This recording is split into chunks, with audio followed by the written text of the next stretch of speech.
I guess, and then I can send it to you guys. All right, it is recording. So I am going to share my screen, go to my PowerPoint, go to the slideshow, start, come on. Okay, here we are. Okay, so our talk tonight is water conservation. It's about today and tomorrow with Jennifer Mitchell. And here she is. But first, just a couple of announcements. We have actually several events coming up. This Saturday is our Native Park TLC Day. We didn't have a TLC Day last month. We are back to monthly TLC days. Apparently the park is in need of some extra work. So if you've got time this Saturday to go and help out, it's a great way to learn about native plants if you've never been there. The park, all the plants in the park have name tags. So you can see what things actually look like in the real world. You can find the link and the address to the park information about it on our website. It's on Park Street in Riverside, and 8:30. You don't have to show up right at 8:30, but just keeping the park cleaned up and tidy is what we do once a month. The following Saturday, we are going to have a field trip to Gillington Durbin Preserve. So you'll hear about some of these areas, and then you can come and see them on Saturday. Again, more information on the website. I want to make that thing go away. Oh, sorry. We will, the following Saturday, have, excuse me, 2 weeks from then, sorry, on the 27th, we're going to have an invasive plant removal day. We did this last month and we got pretty well rained out. It was cold and it was raining. Our target at the moment is Walter Jones Park in Mandarin, which has lots of invasives. We did have 3 people, hardy souls, showed up and pulled out invasives in the rain and the cold. So kudos to them. Lots of invasives. You don't have to be super strong with a shovel. There's kind of a range of things that need to be taken care of. There's a lot of coral ardesia, so just getting the berries off of that thing is helpful. So that will be on the 27th. And wanted to say a little bit more about our plant sale. These are, well, the plant sale, we've been having a plant sale every spring at Native Park in Riverside in conjunction with the WRAP tour of homes. Last year, we didn't have the sale because of COVID. This year, we're going to go ahead and have the sale. We have expanded our Native Park. There was 2 parcels and both now are part of Native Park and under ICSIA maintenance. So we've got a bigger area we can spread out into the spot next door. So make that thing go away. Here's the date. It's going to be on the 24th, and the sale will be from 10 in the morning till 2 in the afternoon. And the reason I'm bringing this up now is that many of the plants that we sell are donated by members. We will have 2 actual vendors that will be at the commercial vendors. Native Uncommon Plants and Reflections of Nature said that they will be there. So we will have professional vendors selling plants as well as the plants that are donated by ICSIA members. And sorry, it's been a really successful sale in the past, and much of what we sell, it comes from you guys. And I'll be sending out an email with some details about this. But one thing, we want to try to maintain a kind of a professional appearance to our plants. We are representing the Native Plant Society. So that's why we sort of have instructions about how we want things to look. And I want to just point this out. We have on our website, if you go to the ICSIA chapter and click on chapter notes, there's a file here with tips on how to transplant and propagate plants. And I'll be sending that as well with my email about the plant sale. One thing that we don't want is people potting stuff up the morning of the plant sale and then bringing them in and selling them. We want plants that have had time to settle into their new pots and are healthy, and so people can take them home and they'll grow. I actually had a less than happy experience buying some plants at a garden club plant sale a couple of months back, and I brought them home. You know, I paid $5 a piece and they all died. They were basically been cut off, stuck in dirt, and they died. So we want to have quality plants. We have 4-inch 1 gallon and 3 gallon pots that we put the plants in. If you don't have any pots, we will be on Saturday loading up at Native Park, this little area by the wheelbarrow where we'll put pots. So if you've got plants in your yard that are native plants that as you are doing your spring maintenance and perhaps weeding and cleaning out volunteer plants, pot them up and bring them to our sale. So we rely on you guys. As I say, when I went back looking for pictures of the plant sale, a lot of what was sold came from our members. So please help. And of course, on the day of the sale, we'll be wanting help as well. But wanted to get this in people's minds now so that we start getting things potted up and ready for the sale. Okay. Like that. So on to our speaker. The topic is water conservation. Jennifer is the public communications coordinator with St. John's River Water Management District. So she'll be talking about trying to conserve the water that humans use and reduce our waste, reduce our use, and have enough water for people and nature out there rather than using it all up. So she'll be talking about ways to reduce water use. Sorry. Also, she's going to talk a little bit about some of the different ecosystems in our water management district land. She has a Ph.D. in Forest Ecology and did a postdoc in soil science, so she's very knowledgeable. And as public communication coordinator, she is spreading information about saving water, not just teaching about it. Well, she's chosen to use her knowledge to share it and to hopefully inspire people.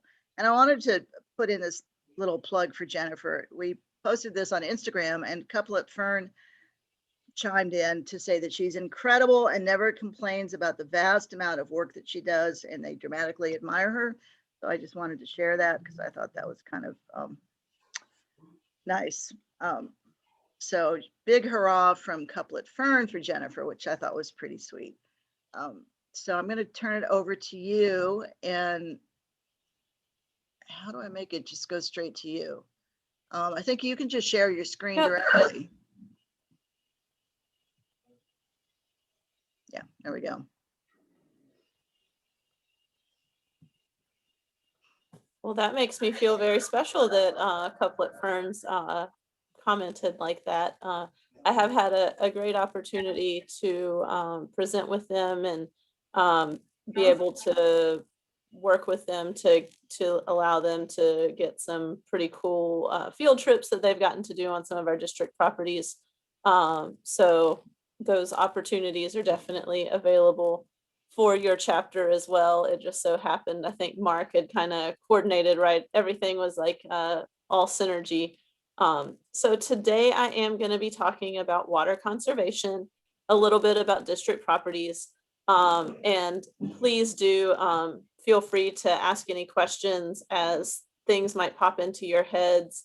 And I'm going to start by hopefully we can, I have some polling that is incorporated. And so if you are able to either open up another screen or if you have a smartphone and you go to that ttpoll.com, it will have a dialog box pop up. And if you enter that session ID as SJRWMD 72, then I have some polls and it helps to make it a little bit more interactive of a presentation. So you don't have to put in your name or your email or any of that type of stuff. But if you just are able to log in on a device that has internet to ttpoll.com, and that session ID is SJRWMD 72. Oh, and then it wants to know who I am. So you don't have to put in any of that information. You can just say skip. But so while everybody's doing this, I will say that a little bit of background about myself. I have been working for the district for about 4 years now, and I live in St. Johns County over in Fruit Cove area. And so this year I actually have been a member of the Ixia Native Plant Society, and it's been the year of not too much being able to happen. And so I'm hoping to rejoin for the following year so that I get to participate in some of the great events that y'all have coming up. So does everybody feel like they've had success in logging in? Nope. Oh, I see one thumbs up. Oh, wait, just another second. And otherwise, we don't have to worry about it. Wait.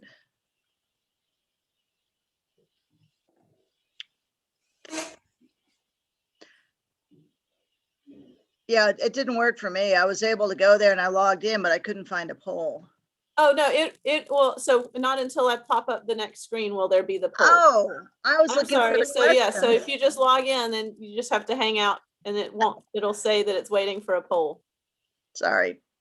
So I'll go to the next screen and that will be the first one. So so I have found really interestingly that to me at least, that there weren't that many people that knew who the St. Johns River Water Management District was. So this has helped me understand how much your group knows about the St. Johns River Water Management District. So do you work with us on a regular basis? Do you get out on district lands? Maybe you follow us on social media or stay up to date with what's going on water news. Maybe you've seen your name on the tax bill or you're really not sure who we are. So I see that we have a few responses. I'll leave it open for just another minute. And let's see.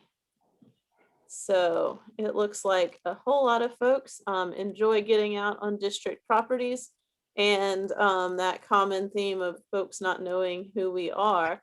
Hopefully by the end of this, I will have answered that question, and you'll have a little bit better idea about who we are and what we do.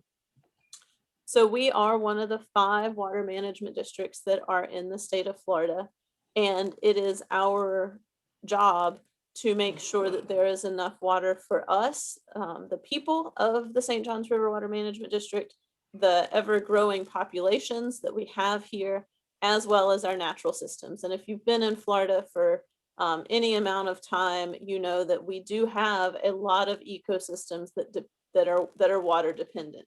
And so it's only through managing and balancing how much water is being utilized for people that we can ensure that we're protecting those water resources as well. So in order to make sure that we balance our need for water with those of our natural systems and meet that overarching goal, we have 4 core missions that everything we do falls within. So water supply, and that's what I'm going to talk about a lot when we're talking about water conservation. That water quality. So we have a lab and we have an extensive network of water quality monitoring sites. If anybody is a data nut, you can get onto our website and download that water quality data and look at what's going on in terms of water quality, and some of the projects that we are doing are going to be focused on those areas where water quality is most impacted. Flood protection was one of the original reasons that the water management districts were created. And of course, we as a state and water management district have greatly changed the way that we accomplish flood protection. It historically was get the water off the land as quickly as possible. Let's pump it off the land. Now we use a lot more of a passive system of actually utilizing the landscape, storing water on the landscape more, really making sure that those wetland functions are occurring. So that's a cool change that we've had. And then our natural systems are our district properties. And so through those district properties, we're able to accomplish all 4 of these core missions all at the same time. So that's just a little bit about all of the things that we are responsible for. And as I did mention, we are in a state where we have an abundance of water resources. We get about 54 inches of rain on average a year. And so it is through a really careful balancing of making sure that our water resources are being used appropriately, as well as monitoring our natural systems, that we're able to make sure that there is water available for us and our natural systems. So we have the greatest abundance of freshwater springs anywhere in the world. And I hope, in Florida that is, and I hope that if you have an opportunity, maybe if you're new to the area, that you get out and enjoy some of those natural systems. We'll talk about how those are our window to our aquifer. And we have an abundance of wetlands, lakes, and rivers as well that all require water in order for them to be the ecosystems that they are. So these just encompass some of those great opportunities and habitats that we have here. That top picture shows us how our fresh water from our springs flow into our tannic rivers, those darker colored river waters, and mix together. And our aquifer does supply the lifeblood, not only for our springs, but also for our rivers and some of our lakes as well. So I am curious if we all know, where does the water in our house come from? So most likely, I know y'all are Duval, Clay, and Nassau counties. So all of this water is going to be coming from the same place. So is it coming from a river, a lake, aquifer, or the ocean? Where is that water coming from? And no one knows who is answering, so it's okay. If you aren't sure, don't feel worried about it. It's all anonymous. All right, I'm going to leave it open for 3, 2, 1. Awesome. So here in Northeast Florida, our water does come from the Floridan Aquifer. So JEA, Clay County Utility, and I'm not sure who the utilities are up in Nassau County, I apologize. But they are going to be getting that water from the Floridan Aquifer. Similarly, if you have a well in your backyard that you get your water from, it's coming from the aquifer. And so we often might have a little bit of understanding, especially you all will know about those surface sands. Being gardeners, you're out digging in that sand, and we're familiar with this top layer of our aquifer system, where our surface water, so our rivers and our lakes are. But as we start looking down into the profile of our aquifer, it is important to understand that there are variability, or that there is variability across the state as you move north to south. So in our area of Duval, Clay, where I am in St. John's, and up into Nassau, there is this confining layer. So there's a lot of clays or hard packed together materials that make a layer where the water isn't able to make it through very quickly. And so that creates this superficial aquifer system. You may be familiar with folks talking about having a shallow well for irrigation. Those are all going to be things that superficial aquifer system would be coming from. In other areas, that Floridan aquifer, which is made out of limestone, extends across the entire state of Florida, up into South Carolina, across southern Georgia, and over into Alabama. And that limestone system is where we get our drinking water. So it takes longer for that water to make its way down into our Floridan aquifer system, and the water is in constant movement through that aquifer system. And our springs are getting that water from those aquifer systems. Underneath that freshwater layer, which is what we're utilizing, there is a saltwater layer because that saltwater is more dense. And so it is at the bottom underneath the entire aquifer system.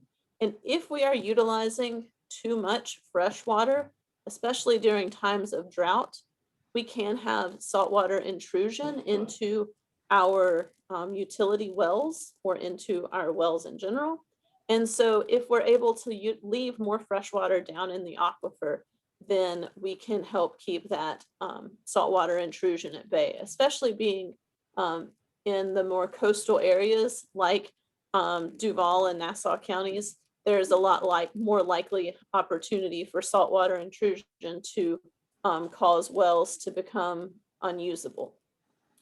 But again, that water in our aquifer system is in constant motion.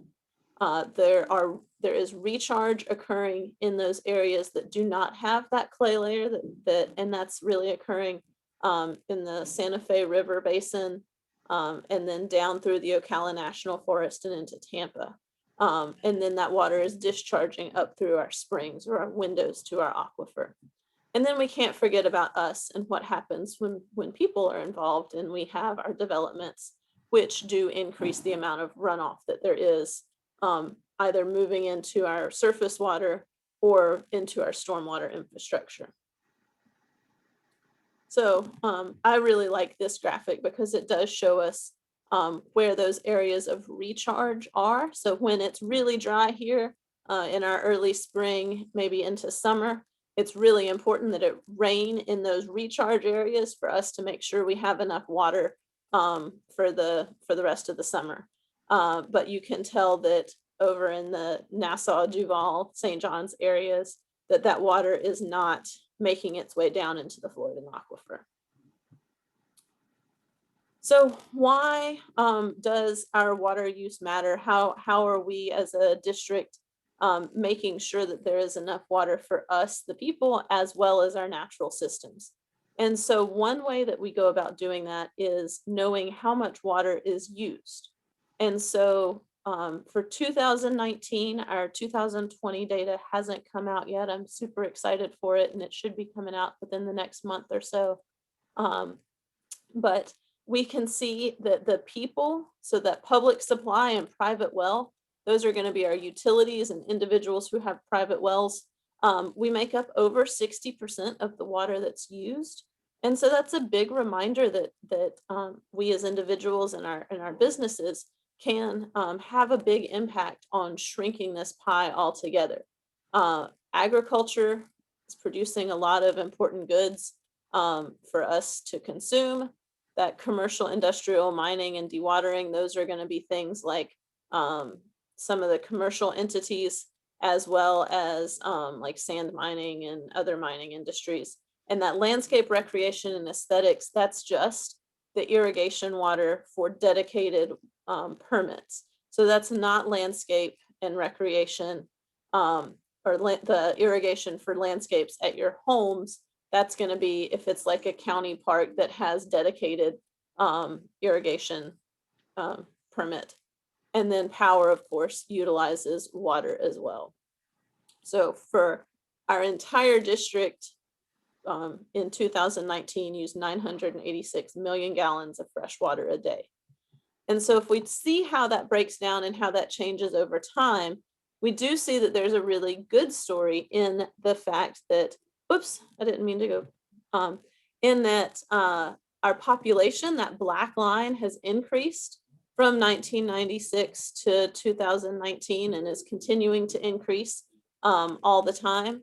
But as building practices and the regulation or building code has changed so that the interior fixtures are a lot more water efficient, the amount of water per person that's being used from 96 to 19 has decreased. So that's a really good thing to see. You can also see in this graph how agriculture uses different amounts of water each year. In those years of drought, they're utilizing much more. And some of our cost share projects with agriculture have decreased the overall water use in agriculture as well. Jennifer, we have a question from Leslie Pierpont. Yes, I see that. Okay, about water withdrawal by Nestle. Yes, so Nestle, that permit was one that was approved by the Swanee River Water Management District. And so the water management districts are the ones who would review those consumptive use permits. This one, since it's in the Swanee River Water Management District and those will be affecting those springs, that was through that entity. I see another question coming in that says, what category includes the car washes? Those would be getting their water from JEA or from the local utility. They're not going to get they're not going to have their dedicated permit. And those car washes are actually really efficient in their water, and they recirculate it. And if you are one to wash your car, I would highly encourage you going to a car wash where they're able to be much more efficient in that water use and recycling than you're going to be able to do at your home, as well as they capture that water and it's not running off into our stormwater infrastructure. And then I see another question is the reduction in usage mostly show agricultural reduction? It does show a lot of agricultural reduction. The big thing that we're seeing here also is that population is growing. So it's not that the overall amount of water has been decreasing. It is that even though we've had a growing population, that the amount of water that's being utilized is not growing at that same rate.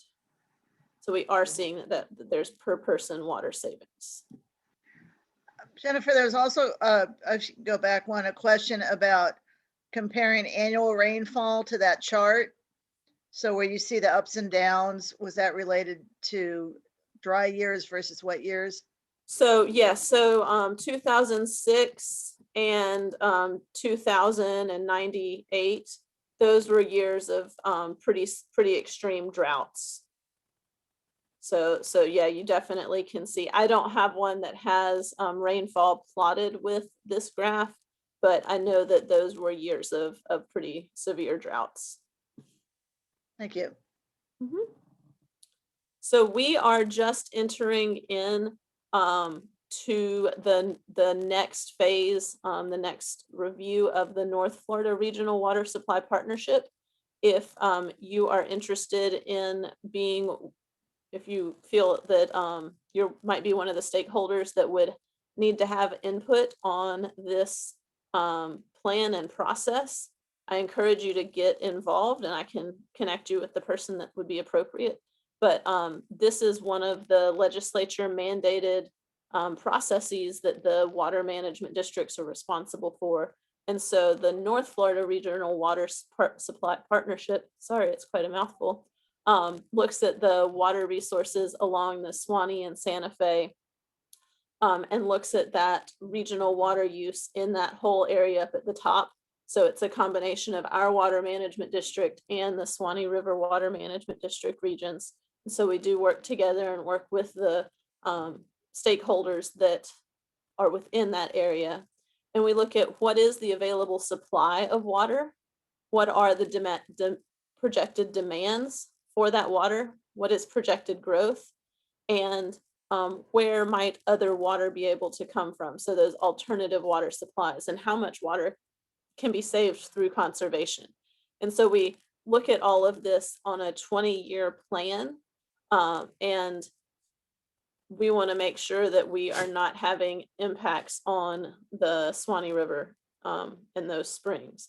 And so some of the projects that will be proposed and potentially implemented are ones that are going to focus on either alternative supplies or increasing the amount of recharge. So you may be familiar with a project that's in the works on Black Creek, and it's a recharge project. So it'll be taking floodwater away from Black Creek and sending it over to the lakes over in the Keystone Height area, which is a big recharge area, and that will be recharging down into the aquifer. So I hope that as this process moves along, if you hear anything about it and are interested in finding out more, that you will tune into that, because we do take public comment about these regional water supply plans. I see another question about public comment is that it seems that we called for public comments on the Nestle drawdown. So the water management districts do, to some extent, take all of those public comments into account. I am not sure how it influences their decision, though. So what those comments are. And so one of the things that I did mention was that cost share. And so we do a lot of cost share funding. And so that is the district paying for a portion of projects, either through agriculture, increasing that amount of reclaimed water. So reclaimed water is treated wastewater, and it's a fabulous alternative source for irrigation rather than using the water from our aquifer for irrigation. It's used a lot in new neighborhoods, and so that purple pipe is how you know if there's reclaimed water. There are also a lot of additional projects looking at where might there be alternative water supplies. So is surface water going to be an alternative water supply? Are we going to utilize some sort of desalination or deeper wells? What is that alternative source going to be? So if we think about us and we think about how much water we're using in a day, how much do you think you use as one individual in a single day? So go on and put in your responses. And so this is moving into our thinking about conservation. And we have to start by knowing how much water we use.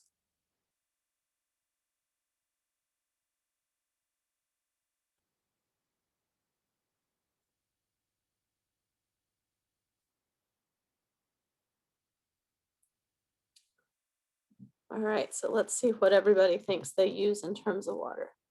So a whole lot of folks thinking that they're using between 60 and 80, few that may not know how much they're using, and some that are over 80.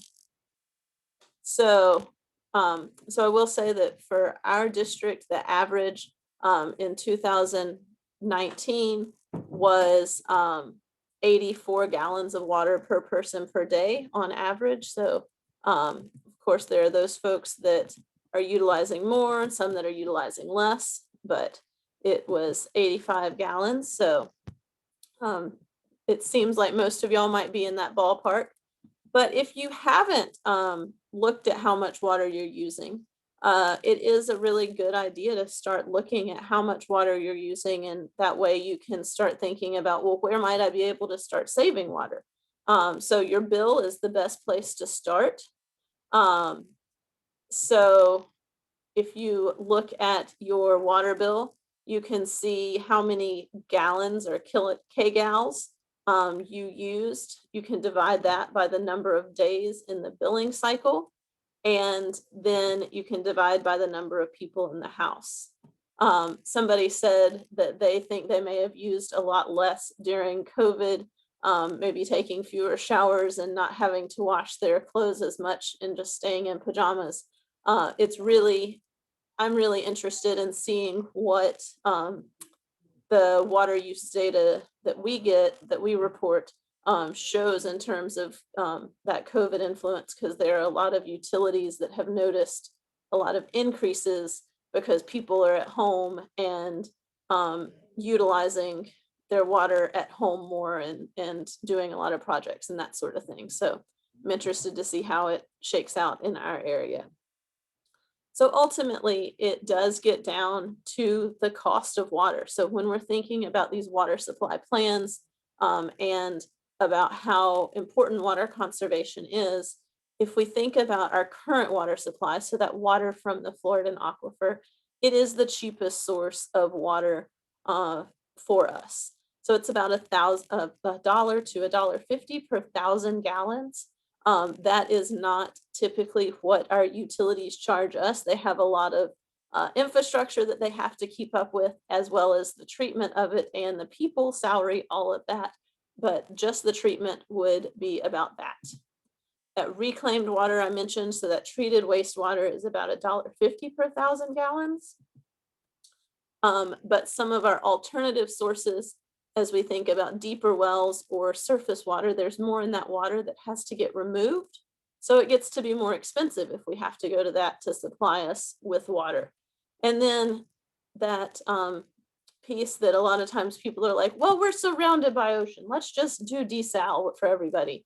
It's 6 to 8.5 times more expensive. So that means that our water bills would be 6 to 8.5 times more expensive. So it is a good reminder that conservation is a good way to have more water for longer into the future. I see a question about, compared to other parts of the country, JEA water has more contaminants than other cities of similar or larger sizes. Is that because of the contaminants in the aquifer? Is this a problem of infrastructure locally or of another issue? So I am not quite sure what you mean by contaminants. I think maybe the total suspended solids. Is that what you might mean? Because I know that JEA's water meets all of the requirements for drinking water, water quality. And it could be that so I am not as familiar with. Maybe going off of knowledge of just like sites like EWG or other like online sources that look at like data that's based off of your zip code, and then they say how many contaminants are detected in the water levels. So I maybe don't understand the details of what they mean by the contaminants, but that's just what some of this stuff that you can that I found online. Okay, I think if anything, it is an age of the treatment method that's being utilized. And so as some of the utilities, like some of the ones down in Flagler, are having, or in further south, are having to incorporate reverse osmosis and that more costly infrastructure to clean the water, it does filter out a lot more of those particles. But I think that a lot of it with JEA is that the contaminants are the total suspended solids. And so that is just a way that they're cleaning the water. Well, Jennifer, if I could make a quick comment, something I found with my students is many of them don't understand the idea of having hard water. And so, if at the bottom of the pan or whatever, you see those mineral spots from having minerals in the water, they think that means that the water is polluted and unsafe. Right. Yeah, I would be really interested in what they're considering contaminants. So I would be interested in seeing that, James. So when we do talk about how much water we're using and how much is available for conservation, of course, not everyone has a yard that it's being landscaped, but for those folks that do have irrigation, about half of their water gets utilized in their landscape, so in their yards, and about half of that roughly is water that gets wasted. So it means that it's not even helping to help the plants to grow. So some folks might think that having water in their grass, drinking water on our grass, is a waste of water 100%. I just mean that water is just going straight down the storm drain or not helping plants to grow at all. And so we're going to talk a little bit about these different places that water is used and ways that you can save water. And you may also notice that one of the places that we're still seeing about 6% of water used is through, or lost, is through leaks. And so we see that about 6% of water that comes into homes is lost through leaks. And so a lot of utilities are improving their metering, and they have what are called smart meters. Everything's smart these days, right? So it actually is able to report back to the utility on a hourly, if not instantaneous basis, depending on what kind they have. It reports differently. And so if the meter is running for 24 hours, let's say, some of our utilities will actually reach out to the owner of that property and say, or to whoever the utility's in the name of, and say, we think you might have a leak. Your meter has been running, and if it was to run for a solid day, that is not a typical usage. So it helps people to avoid those really high bills. When we are thinking about indoor water uses, things like our toilets, shower head, and sinks are going to use the most amount of water. So if you are looking to retrofit your house, if you're thinking about changing out your shower head or sinks, you always want to look for that WaterSense logo. The WaterSense toilets, those high efficiency toilets have come a long way and do a great job as far as toilets go. Our sinks and dishwashers, or not sinks, our laundry, clothes washers and dishwashers are also much more efficient when we think about the WaterSense and Energy Star infrastructure. So I'm interested, now that you know maybe a little bit more how you're using water, what's a new way that you can conserve water inside your house? So your shower is going to use about 2.5 gallons every minute you're in the shower. So if you take a 4-minute shorter shower, you can save 10 minutes right there.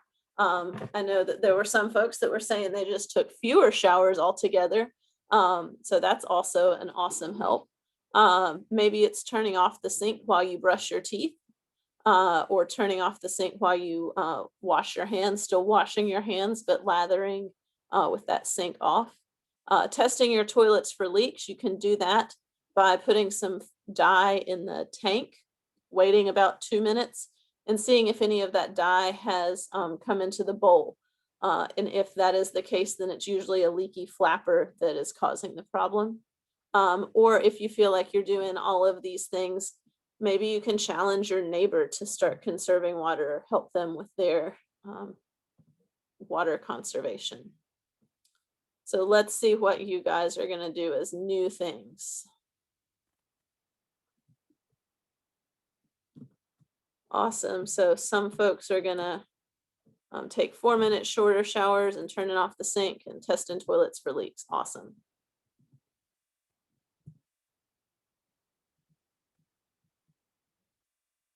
And then if we talk about the outdoor irrigation, so if you have a newer landscape that has irrigation, then things that you can do are just decreasing the amount of space that you have in that high volume irrigation. You can make sure that you have one of these. Does anybody know what this thing in the bottom corner is?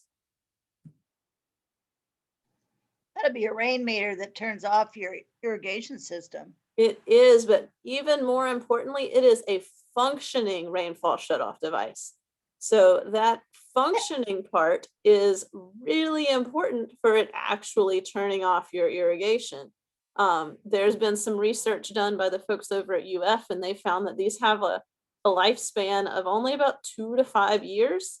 There has also been some really good research in to the fact that they don't always get hooked up. So it wasn't actually research, but that they don't always get wired in properly. So they get stuck up on the side of the house, but they don't plug them in to the controllers. There is actually, somebody asked about, they didn't know those existed and how can they stop communities like Nocatee from watering in the rain. The Del Webb community, I had a couple of folks call me and say, hey, we were wondering why we had such a high water bill during the summer when it was raining every day. And that was one of those instances where they didn't wire them up properly. So if you have one of these, it is important that you make sure that it is functioning. So you can spray it with a hose and then go turn your system on. And if it comes on, then it is clearly not functioning. But that is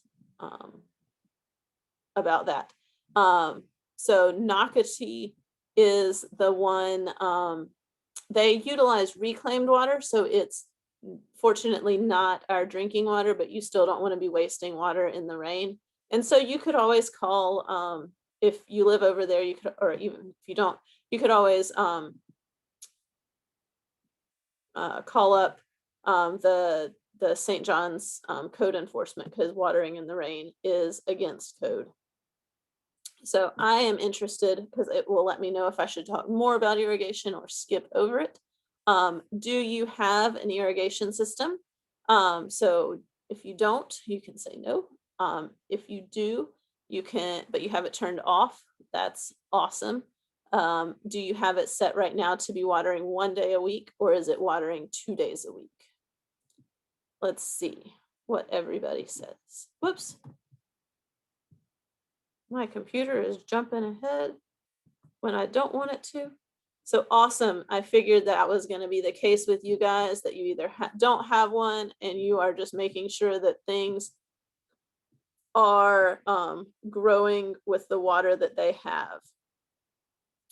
Something that you all might be interested in is our Waterwise landscape database. I know that they're not all native plants, but they do give a lot of really good information about the hardiness range, the moisture requirements and light requirements and growth rates.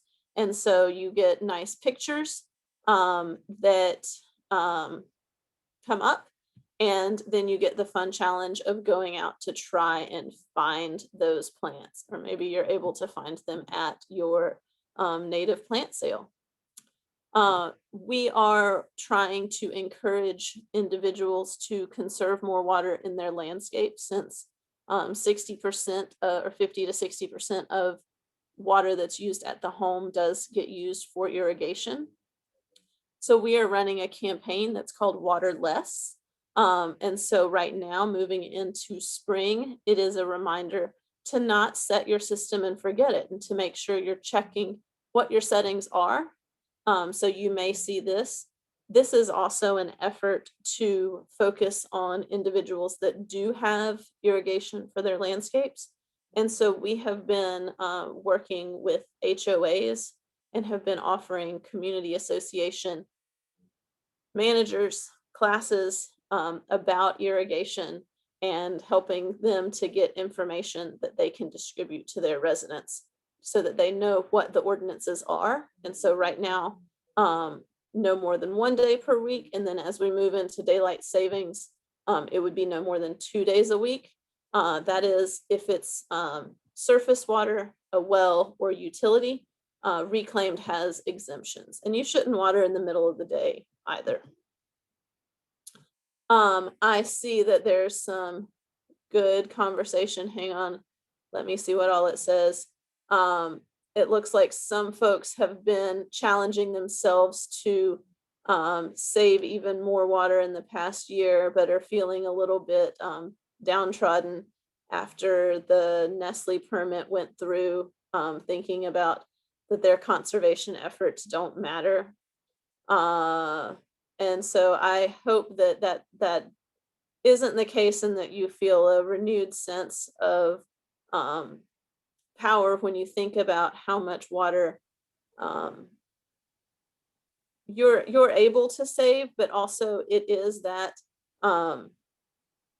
compounding influence. So and that's what I'm going to get at right here in this slide, is that little things are the things that add up. And so something as simple as 4-minute shorter shower adds up to a little over 3,000 gallons per year. But when we think about if everybody were able to do that, it would add up to 50 million gallons a day. And so I think the Nestle permit was about 1 MGD. And so even something as small as everybody taking a 4-minute shorter shower adds up to a whole lot more water. And so it is through some of these things that we really can see big savings. Somebody mentioned hooking up a rain barrel to collect rainwater for your plants. That's some great water that helps your plants to grow. And then you're not using that water from our utilities or the aquifer for irrigation. And it is really helpful. Yes, I did mean 1 million gallons per day for the Nestle permit. I think, don't quote me on that. Yeah, Jennifer, I was going to ask you, could you just really quickly tell everybody what the Nestle is that people are asking about, just for people who are familiar? Yeah, so there was a consumptive use permit that the Swanee River Water Management District had or granted. They had to listen to both sides. There were a lot of individuals that were against it, and Nestle is going to withdraw 1 million gallons a day from Jenny Springs, from that bottling plant over there, and the wells, and it will be used for bottled water.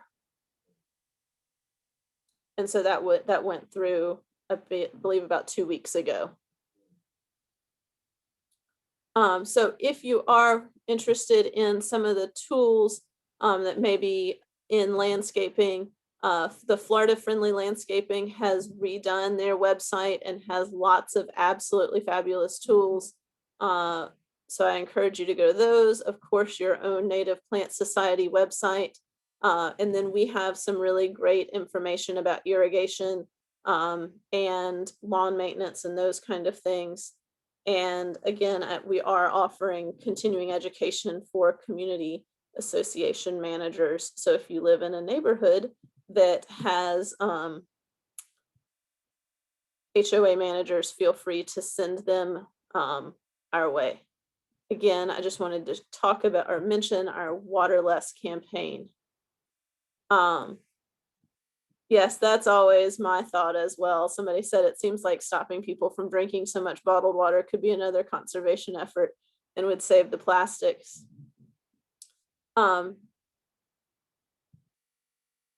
So I will say that the next question was one of the board members of the Swanee River Water Management District appointed by DeSantis and who votes on these permits. So each one of the water management districts executive director boards or their boards are appointed by DeSantis or by the governor. And it is the boards that would approve a large permit.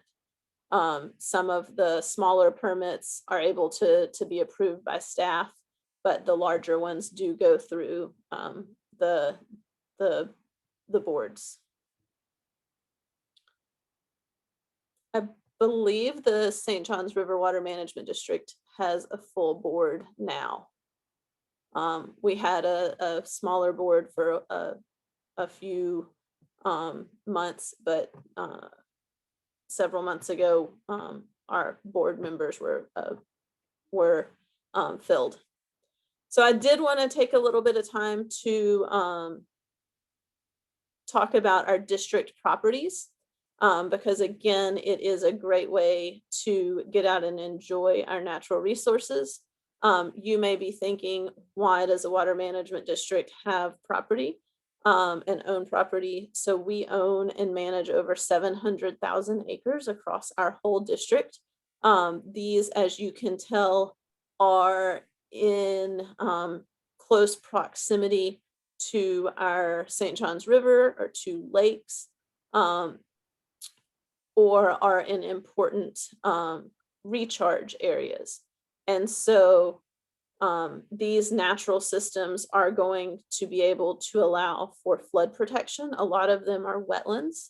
And so they are going to be able to slow down that flow of water. They're going to be able to help improve water quality because wetlands are the kidneys to our ecosystems. They are going to provide that habitat for so many of our species that do live here. And then in those important recharge areas, they're going to allow that water to make its way down into our Floridan aquifer system. I am going to talk about Gillington Durbin Preserve, which is one that y'all are going to get to see really soon. You may all be really familiar with it. It is one of my favorites because it is so close to me. So Gillington Durbin Preserve is right in the middle almost of all of the development that's been going on in the southern port of Duval and in St. Johns County. But it is a property that does get managed with prescribed fire.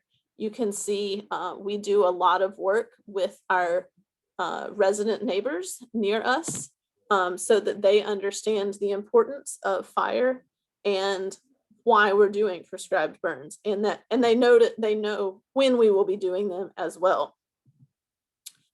So when we acquired Gillington Durbin Peninsula back in 2001, it was in sand pine, and we acquired this property because it is it's the headwaters for the Gillington Creek and Durbin Creek. And so that little peninsula that sticks out is where those two creeks come together. And the rest of the area has pretty much completely developed. And so by protecting this property, we're helping to protect the water quality in those two creeks, as well as allowing for some flood protection of those areas around. Because if you have been out on Durbin Creek or on Gillington Creek, you'll notice that there are a lot of hardwood wetland swamps. And so you can see how much the water level fluctuates as well.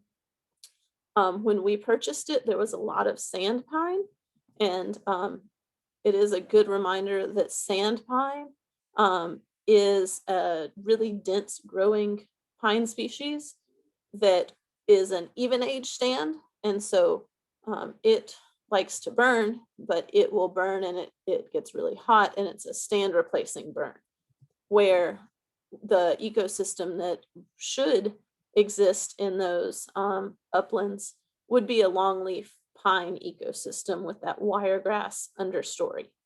And so as we have been able to cut out those sand pines and get in prescribed fire, we're able to see a lot of regeneration of the seed bank of longleaf pine.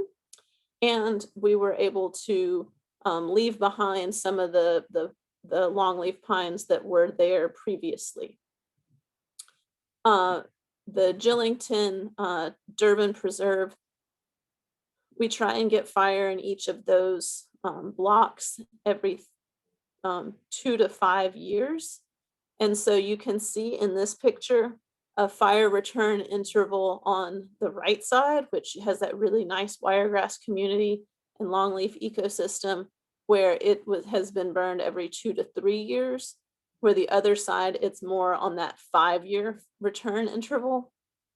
And so you do start getting a lot more of those oaks and those understory species starting to creep in. Does that answer your question about the fire schedule? Okay. So after we have, and I'm sure that if y'all haven't been out, you probably know where this is, but we can't say, but we have a nice little patch of Bertram's Ixia on Gillington Durbin Preserve that has popped up after our frequent burning. If you are not very familiar with Bartram's Ixia, it is an endemic species to Northeast Florida. And it is not very surprising that it doesn't have a greater abundance across the area, because it really does not have the most robust life cycle. It does have these beautiful showy flowers, but they only come up and are showy for a couple of hours in the early mornings and only for a couple of weeks in the spring. So they do not have the most robust life cycle. I am not sure when this photo was taken, but I know that they are most showy right after the areas have been burned, the spring subsequent after the picture, I'm sorry, subsequent to the fire. I can get back to you about when it was taken. I did want to also talk about a restoration project over at Pelliser Creek Preserve. So that's a property of ours just south of us in Flagler. It's a property that is ours, Pelliser Creek, and then just next to it is a Flagler County property of Princess Place. And so when we acquired this property in 2010, it was a not very beautiful, degraded ecosystem. We went in and clear cut that, worked on establishing some of those grasses, and have been working to improve the uplands, really getting those wiregrass communities established. Have done some prescribed burning and some longleaf planting. And so we are starting to really establish that longleaf ecosystem at this property. This last property that I want to tell you about is another one that we are working with. It is down in Orange County.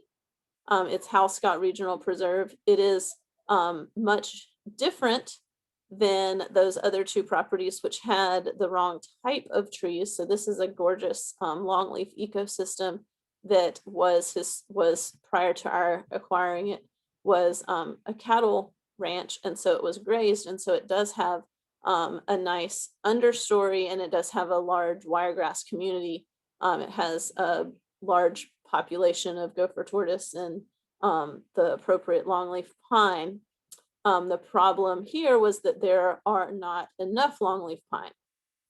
It is a property, though, that does fit right in with this nice corridor of preserved areas down in the Orlando area, and it's really close to a lot of development. So this is a picture that we can see those longleaf pine trees. We are burning this property as well. But the biggest thing, and one of the reasons that this property is so special, is that it is a place that red cockaded woodpeckers live, and the population at this site are a part of the national red cockaded woodpecker projects. And so we have been going in and have been planting at this site so that we can increase the number of longleaf pine on the site, and that over time there are more trees that the red cockaded woodpeckers can create their cavities. And so these, you can see the red dots are where the red cockaded woodpeckers are. And so there's quite a good population. For those of you who are not familiar with birds, maybe, the red cockaded woodpeckers are an endangered bird, and they are the only bird or the only woodpecker that makes their cavity in live trees. And so they have to have trees of a certain diameter so that they are able to make their cavities. One bird will live in each cavity. And these, you may be thinking those look really artificial, and that is because since the density of cavity trees on this property is not as high as needed for a continuing growing population, the land managers on this site have gone in and put in artificial cavities so that there are more trees that are able to house these birds. And so the populations have gotten to about a carrying capacity with about 11 breeding pairs and their offspring at this site. And as those trees become larger that continue fire in this area, then there will just be more and more habitat available for those red-cockaded woodpeckers. The last thing I wanted to mention was one of the things that I get to work on, and that is the Blue School Grant Program. So if any of you are teachers or no teachers in middle or high school, public or charter schools, this is a program to do water-related projects. And we've had school groups do gardening projects that focus on making sure that their landscapes are more water efficient and they're taking off the high volume irrigation or putting in micro irrigation, those kind of things. And if you know a school that's really interested in doing a gardening project, encourage the teacher to apply for it. I have a video, but I don't think it's going to play with the sound. And so I appreciate getting to speak with you all, and I'm happy to answer any other questions that you might have. And I know that was a whole lot of different information, but one other thing that I do want to mention is that if anybody is wanting to learn more about the district and more about our water resources and what all we're doing, over COVID, we started doing webinars, much like all other entities, I think. But there's a lot of information about prescribed fire, let's say. That was our most recent webinar. If you want to know a little bit more about why we're doing it, the recording of those are on our website. And so I'll put in our website down here in the chat.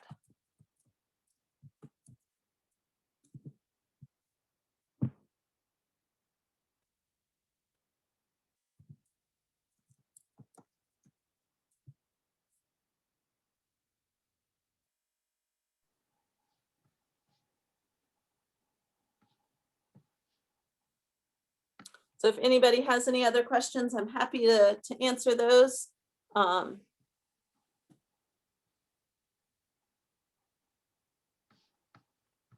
hopefully, if nothing else, everybody learned a little bit more about what we do at the district. And now you aren't thinking, who is that?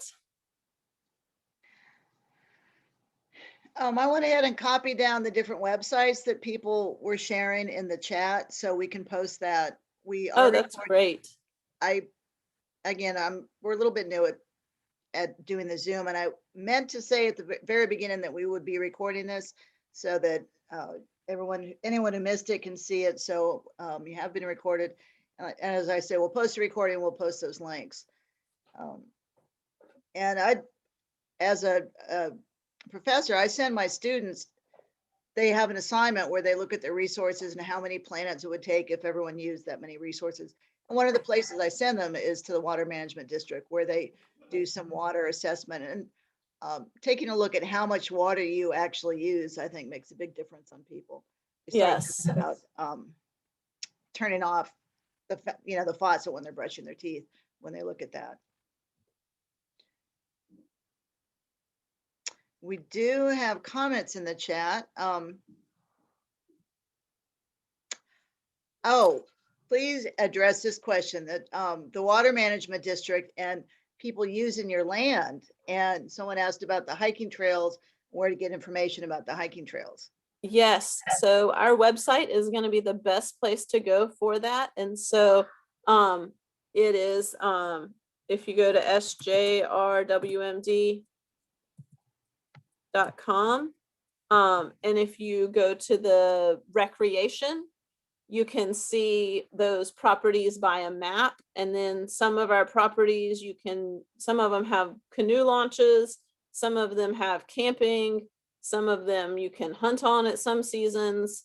So you want to check those properties and see what type of activities are allowed and where you might be able to go, as well as some of those habitat types. So some of them, again, are in close proximity to our rivers and lakes. And so there's a whole lot of wetlands that are on our site. So if you've gone after it's rained quite a bit, you want to make sure you are ready for some wet trail conditions.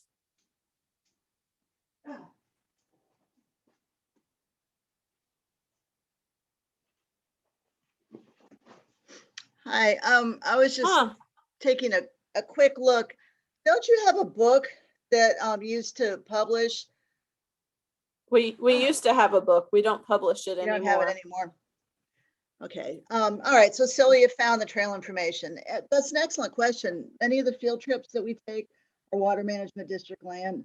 The Gillington Durbin is, I think, a favorite for many of us. Yes. And an advantage to the public, you guys preserve land so that it's watershed land, but then we get to use it as well. So it's a win-win. Right. It's not being developed and the water resources are being preserved. Exactly. Okay, several people saying very interesting and thank you very much. And did you see the comment about the rain barrels getting That's legal really use? interesting in Colorado. That's interesting. Yeah, rain barrels are really depending on if you're irrigating or watering like a small garden. Rain barrels are able to handle watering a small area, but one of the problems with Florida is that we get a whole lot of rain, and it's frequently when we're in that drought period that you would be needing to water, and at that point a lot of times rain barrels are empty if you've been watering supplementally at other times. And so they are a great way to save water, but sometimes they may not have water in them when there's water needed. Well, and she said they get average of 14 inches of rain where she is in Right. Colorado. We have one of those weather stations at our house, and some summers we get over 100 inches at our house in Mandarin. Wow. Yeah. Hi, Jennifer. Yes. This is Walter. It's been a great presentation, but I want to bring up something rather unpleasant. You know, there's a lot of development in Mandarin and all sorts of places, and every little piece of land that people can find, they're trying to put a subdivision on, and they get permits from their water management district to do this. And it's just ridiculous with the amount of climate change we're having, the amount of flooding we're having. And I can work in the real estate industry for 40 years, and I can think of just so many developments that should have never been built. I mean, in my opinion, you should stop issuing permits for the next 50 years. So I don't know, you know, I know that I've talked to other people in the district who have taken a lot of heat about this, but it's just absurd. So yeah, so our office is responsible for permits for the environmental resource permits. And so those are going to be if there are impacts to wetlands. So determining where impacts are able to happen, how much mitigation. So mitigation is if there's an impact in one area, extra funds have to be set aside to improve wetlands within that watershed. Also, we're responsible for the stormwater infrastructure, so development isn't causing flooding to offsite neighbors. But that's happening. That's happening, and people complain to the city. And I'm my neighborhood's representative at our CPAC. Every single meeting, there's complaints about this kind of water management issue. And home values are just declining because developers are going in there And they're telling you guys that they're going to do this and that, but then they don't do it. Or if they do it, it's ineffective. It's not working. It's just absurd. And so people complain to the city of Jacksonville, and COJ says, sorry, we can't do anything about it. Water Management District issued a permit. It's their problem. Yeah, I mean, if you have specific examples, I'm happy to take those to the engineers and the folks that are doing the permitting. But I don't have any pull in any of those entities. Yeah, I didn't think you would. It's just, passing the buck upstream, and nothing's ever going to get done. And Northeast Florida, which was such a pristine area when I moved here in the early 70s, is now just being wiped out by development that should never be done.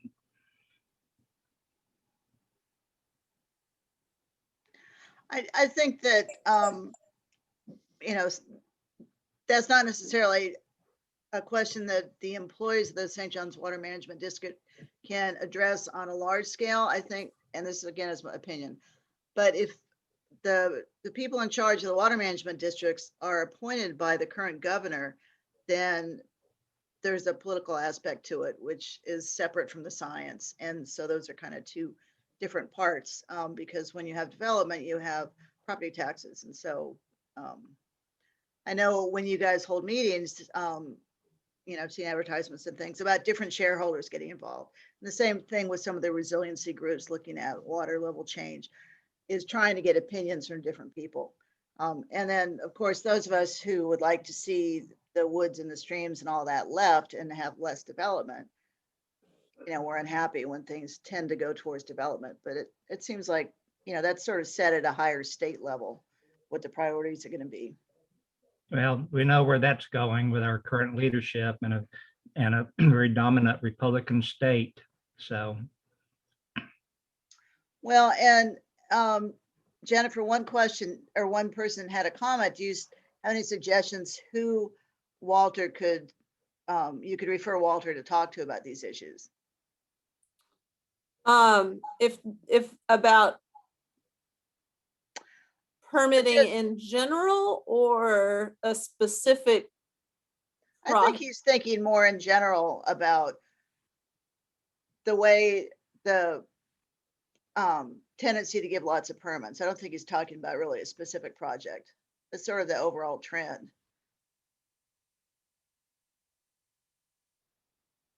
I mean, DeSantis comes to mind. I think that it is a lot of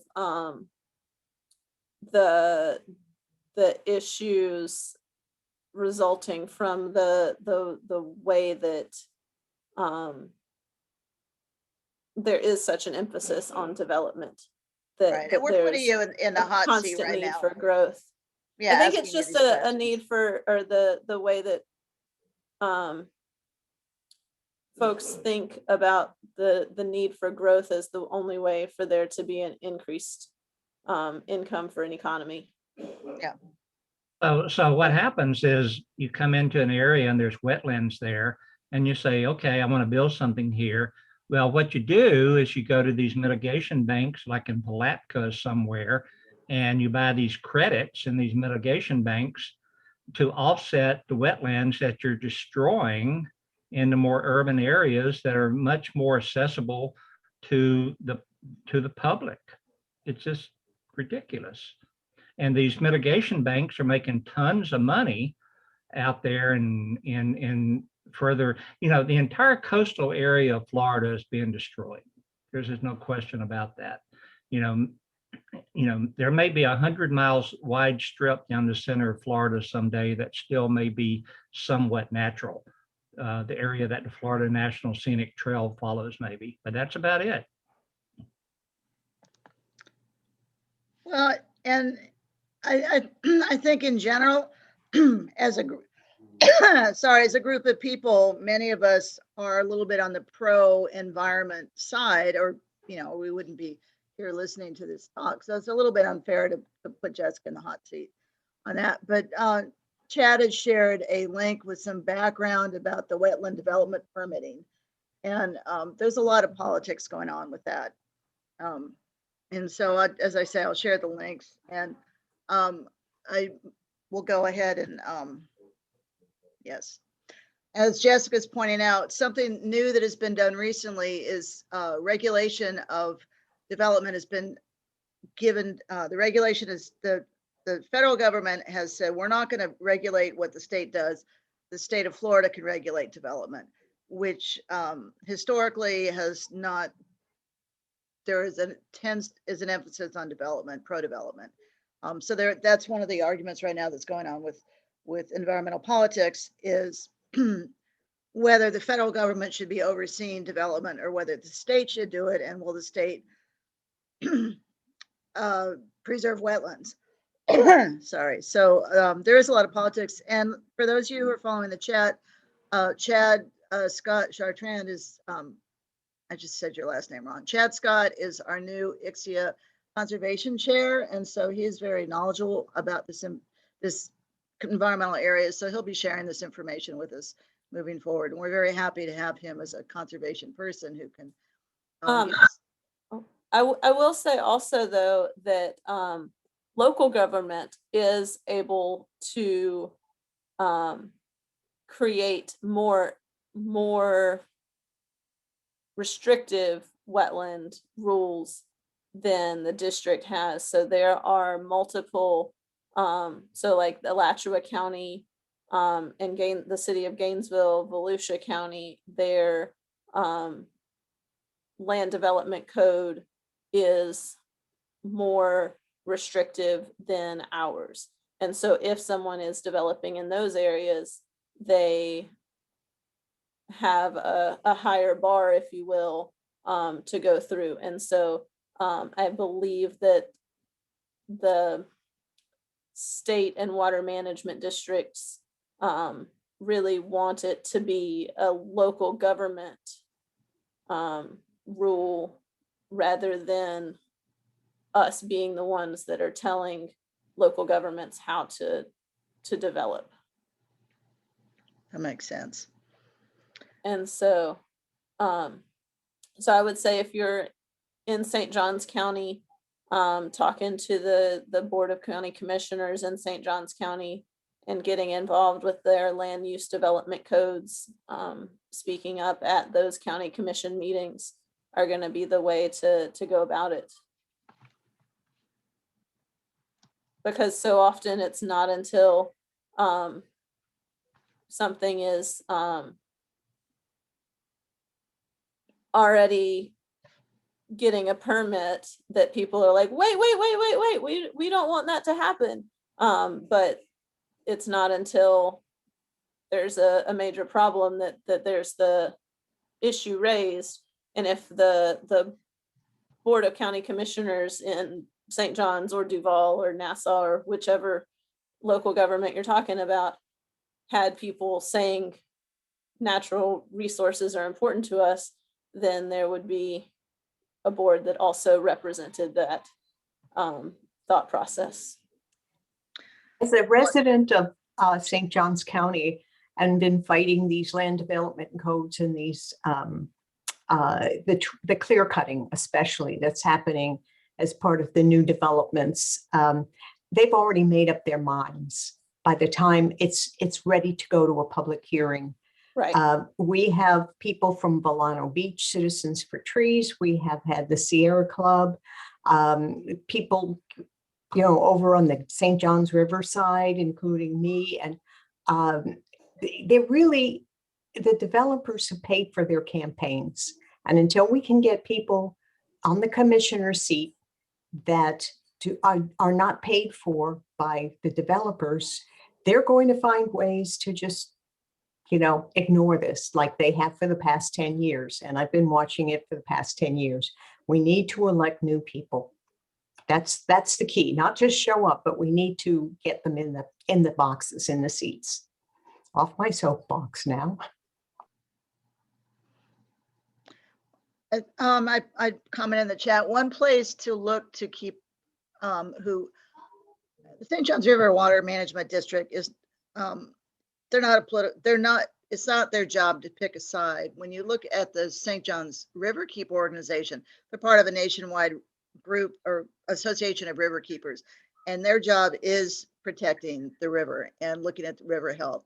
So they, that's a place you want to keep track of issues that are affecting water.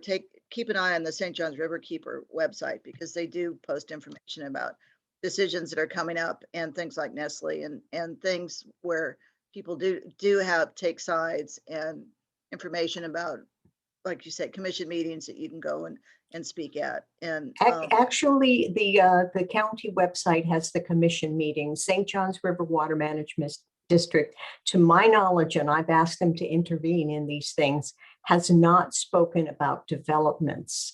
They have talked about consumptive use permits and encouraged us to weigh in on that. But when it comes down to a particular housing development, they do not go before the Board of County Commissioners, at least not in my county. So we need to get new people in those seats. That's the only way it's going to happen. 10 years, and that's my experience. These are difficult questions, and I think many of us, as I say, we're interested in watching this presentation, so we're probably already on the conservation and a pro-environment side of discussions. But they're complicated issues, because you can't, if you don't have development and then people don't have jobs, then you have a problem. So, you know, it's sort of a balancing act. This is beyond St. John. This is beyond St. John's River Water Management District. Oh, sure. But since we're having this conversation, it's not Riverkeeper either. It's what we do at the polls. I really believe that's the truth now. Maybe in other counties it's different, but I've been fighting them for 10 years, and You just got muted. unless we got somebody that values the environment over the developers' campaign contributions, the deck's already stacked. So, I mean, these people do River Water Management District and Riverkeeper. They all do wonderful jobs, but they can't fight City Hall for us. We have to do that. Oops. I just lost my Zoom. Where'd you guys go? We're all still here. Well, I would say people that are interested in these issues, we've now got Chad, who will be keeping us informed when there are action issues that we can speak out. And I think, of course, vote. No matter what side you take on issues, it's always good to vote. And I would also say, let your representatives, like, call them, email them, however you like to communicate with them. Let them know as we're moving into time that there will be discussing budget and new things that are going on. Being a squeaky wheel sometimes gets things at least addressed, or they know that there's enough people that are interested in it. Very good point. Exactly. All right. Thank you, everyone. As I say, the web links that people had contributed in the chat, we will post. We'll be posting the recording. And thank you very much, Jennifer. There's her email if you have additional questions that you would like to ask her. And unless we have any more questions, I think it's time to say goodnight and thank you all for coming. Oh, one last thing. I didn't put a fancy thing together, but our talk in April at our general meeting will be Jenny Steibel, and she'll be talking about carnivorous plants. So we haven't quite figured out where to go on a field trip to find some carnivorous plants, but our next program will be about carnivorous plants. Black Creek Ravines. Okay, then that's out near Jenny's side of town too. So, all right. There's Thank you some very nice much, pitcher plant Jennifer. areas. Yes. All right. Good night, everybody. Have a good night, everyone. Thank you. Thank you, Jennifer, so much. Appreciate it. Bye, Oscar.